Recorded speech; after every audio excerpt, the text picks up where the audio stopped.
Daily Bible reading, 1 Samuel chapter 22. David departed from there and escaped to the cave of Adullam. And when his brothers and all his father's house heard, they joined him down there. Everyone who was in straits and everyone who was in debt and everyone who was desperate joined him, and he became their leader. There were about 400 men with him. David went from there to Mizpah of Moab, and he said to the king of Moab, "Let my father and mother come and stay with you, until I know what God will do for me." So he led them to the king of Moab, and they stayed with him as long as David remained in the stronghold. But the prophet Gad said to David, "Do not stay in the stronghold. Go at once to the territory of Judah." So David left and went to the forest of Hereth. When Saul heard that David and the men with him had been located, Saul was then in Gibeah, sitting under the tamarisk tree on the height, spear in hand, with all his courtiers in attendance upon him. Saul said to the courtiers standing about him, "Listen, men of Benjamin, will the son of Jesse give fields and vineyards to every one of you? And will he make all of you captains of thousands or captains of hundreds? Is that why all of you have conspired against me? For no one informs me when my own son makes a pact with the son of Jesse. No one is concerned for me, and no one informs me when my own son has set my servant in ambush against me, as is now the case." Doeg the Edomite, who was standing among the courtiers of Saul, spoke up. "I saw the son of Jesse come to Ahimelech, son of Ahitub, at Nub. He inquired of the Lord on his behalf and gave him provisions.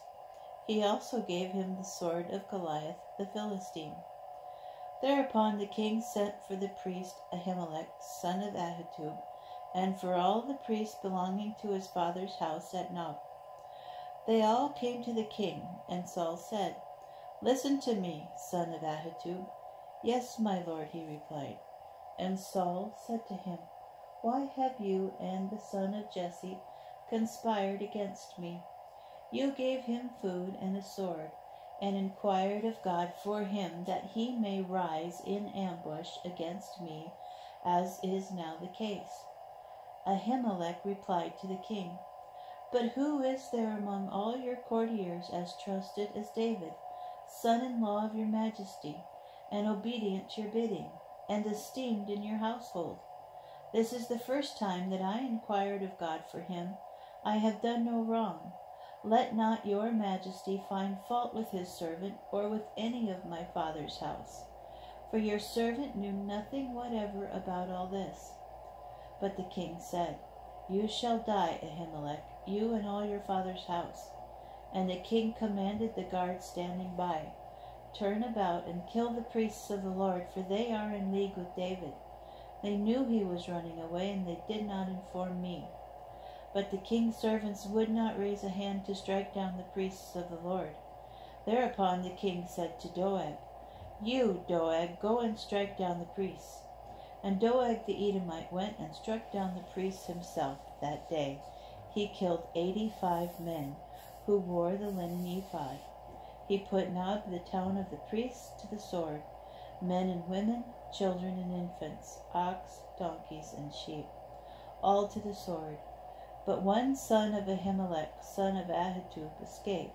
His name was Abiathar, and he fled to David. When Abiathar told David that Saul had killed the priests of the Lord, David said to Abiathar, "I knew that day when Doeg the Edomite was there, that he would tell Saul, 'I am to blame for all the deaths in your father's house.' Stay with me, do not be afraid, for whoever seeks your life must seek my life also. It will be my care to guard you."